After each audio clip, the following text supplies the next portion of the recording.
Doctora Aida Bella, hablemos de una fecha que marcó su vida, realmente, que fue el 7 de mayo del 96, el día del atentado, Sí. de un terrible atentado que hicieron contra su vida. ¿Qué recuerda de ese momento y qué significó para usted? Pues algo muy doloroso, ¿no?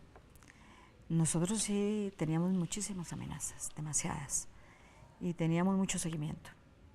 Una lista incluso de los carros que nos seguían, las zorras, los ciclistas, las motos, teníamos toda una colección. Y siempre íbamos muy preparados porque estábamos recibiendo amenazas diarias, día y noche. Y bueno, el gobierno pues no nos creía, ¿no? Y hablábamos con todo el mundo, ministros, procuradores. Ya en ese momento estaban los defensores del pueblo, habíamos ido a llevar muchas cosas a las autoridades. Todas las autoridades estaban advertidas. Pero claro, en esa época, pues a duras penas nos ponían un carro blindado, y eso porque era concejal. Y una persona, 2 personas que me acompañaban, más el chofer. Y ese día vimos el carro entrar. Vivíamos muy prevenidos, por supuesto. Y cuando vimos que ese carro entra, pasamos por la autopista y el carro entra detrás. Sí, esto está raro. Este carro, entonces el escolta dice, no, mira, parece que es un carro del acueducto. Y él dice, no, pero no tiene las letras, no tiene letrero, empresa de acueducto alcantarillado, tiene unas letras blancas. Pero era una camioneta como si fuera el acueducto verde, del mismo color. Y detrás había un hombre con un casco como de obrero, lo que menos nos podía prevenir. Es una camioneta de alguien con obrero atrás, y ese era el que llevaba el rocket. El obrero, dice la gente, que después nos llamó, armó el rocket ahí, todo, nos disparó. Fue muy difícil, muy complicado, porque es ver pasar la muerte, sentir la muerte muy cerca. Porque después nos disparan el rocket, por alguna razón, el rocket pasó por encima. Los muchachos dicen que el que disparó se movió, me imagino que en el momento de salir el disparo, pasa por encima del coche y luego los 3 nos disparan. El carro queda como con 40 impactos de bala. Es decir, era mucho. ¿Ese atentado coincidió con alguna denuncia que usted había hecho recientemente, algún pronunciamiento, o simplemente era como la continuación de la ejecución de la muerte de una lista de gente? No, creo que además, bueno, yo tenía un poco de prensa en el consejo, aunque siempre he tenido algún periodista que siempre me ha censurado, pero bueno, ese es otro paseo. Y efectivamente teníamos muchas amenazas, pero esa semana y las semanas anteriores habían coincidido con todas las denuncias sobre lo que pasaba en Urabá. Las muertes de nuestros compañeros, que tenía que ver con el paramilitarismo, sí, claro, en Urabá, claro, que en ese momento no tenían la visibilidad que llegó a tener después. No. En esa época entonces empezaban a matar a los obreros, los degollaban, mandaban la cabeza a los casinos en el momento que estaban almorzando los obreros. En la diagonal San Jorge, en Apartado, me acuerdo tanto, paraban los buses, decapitaban a la gente y ponían las cabezas en las estacas. Paraban los buses donde venían los obreros y decían, siguen el sindicato, miren lo que les va a pasar. Y empezaban a hacer cosas terribles como jugar fútbol en los pueblos con la cabeza de la gente que decapitaba. Y casi todos eran dirigentes sindicales y dirigentes de oposición.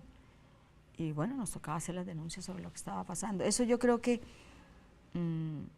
a lo último agilizó el atentado. Después HH, creo que fue en el 2011 o 2012, dijo antes de que lo extraditaran, me puedo equivocar de las fechas, antes de que lo extraditaran dijo que sí, él había preparado el atentado.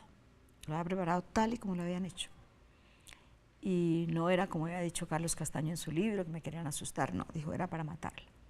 Eran 2 personas a las que había que matar, o era Gloria Cuartas, que hacía muchas denuncias en Urabá, pero si mataban a Gloria en Urabá era muy evidente que eran ellos.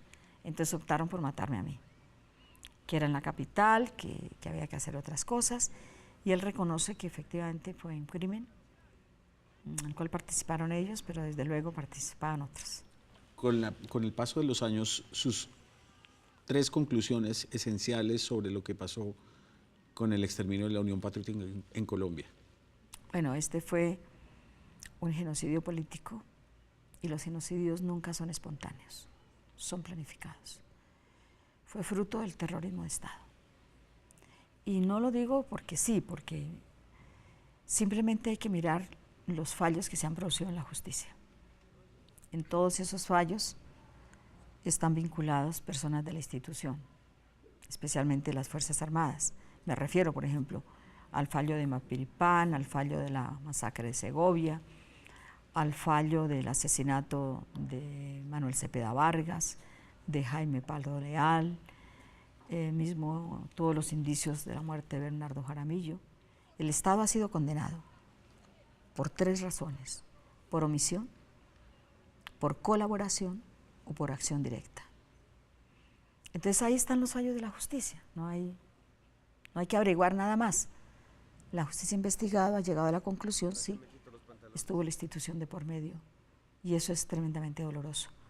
Yo espero que eso que pasó con la Unión Patriótica, y con varios sectores, ¿no? Porque no solamente fue la Unión Patriótica, a luchar le mataron gente a los del M-19, le mataban gente a muchos, pero lo más, si mataron a Galán, que era un hombre del Partido Liberal, que solamente les tocó una fibra, pues mire, el asesinato de Galán, ¿quiénes han sido los implicados?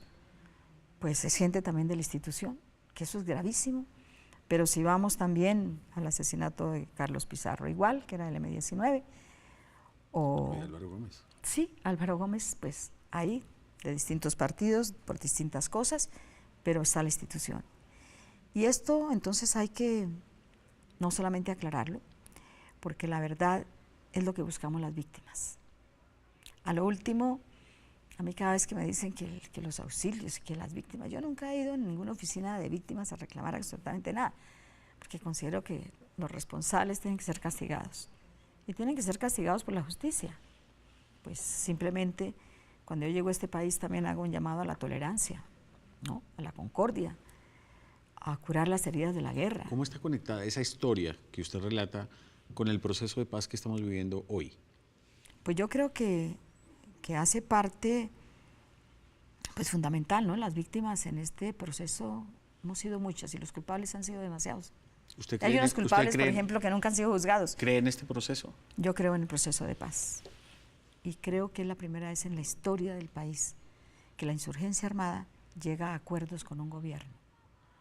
Y eso es muy importante, porque no solamente los anteriores procesos han sido unos procesos de desmovilización, pero yo creo que no basta con firmar acuerdos, sino con hacer las reformas que han ocasionado que haya levantamientos armados en Colombia. Porque, por ejemplo, la reforma agraria, la tenencia de la tierra. ¿Están planteadas de alguna manera en el programa que ustedes tienen? Claro. Por ejemplo, ¿cuáles son los puntos importantes de esa Por ejemplo, eso, la reforma agraria. Tiene que haber una reforma agraria que le dé no solamente la tierra a los campesinos, sino que le dé asistencia técnica, que les dé insumos baratos, que les posibilite cultivar lo que han cultivado tradicionalmente. Por eso nosotros hablamos de la revisión de los tratados de libre comercio. Hombre, pues no se puede pedirle a los campesinos que siembren el trigo, la cebada, la papa, el arroz, el café a pérdida, porque los tratados de libre comercio, que nos los vendieron como que iban a quedar empleo y iban a facilitar las exportaciones, es lo contrario. Han facilitado las importaciones, han facilitado la entrada, por ejemplo, de la cebada, del trigo, del arroz, del café. Nos traen café de Vietnam. ¿Pueden creer en un país que su principal producto de exportación, el café, ahora no lo trae? Y nos lo traen barato y a quiebra para los que están cultivando aquí. Eso no puede ser posible.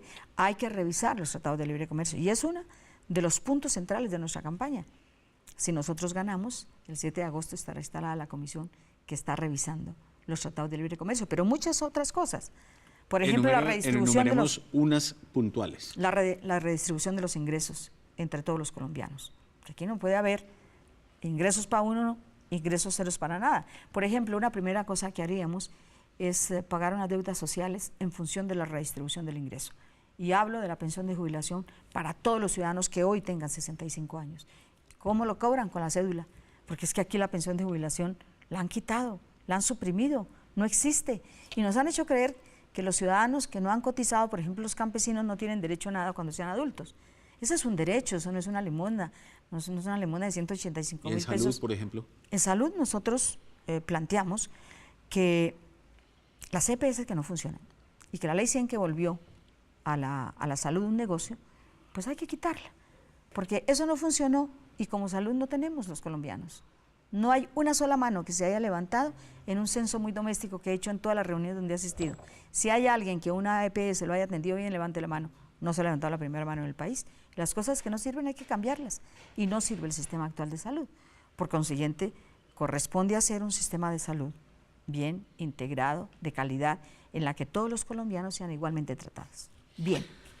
Doctora Aida, pues se nos acabó el tiempo muy rápidamente. Fue un placer tenerla aquí en este programa contándole a los colombianos, recordando con los colombianos y en su testimonio momentos que son muy importantes de tener en cuenta en esta coyuntura actual y repasando las propuestas que tienen usted y Clara para estas elecciones. Les agradecemos muchísimo y a los televidentes simplemente que piensen su voto. 2 mujeres nunca han estado en Colombia frente al Estado. Muchas gracias y mucha suerte en su campaña. Muy amables.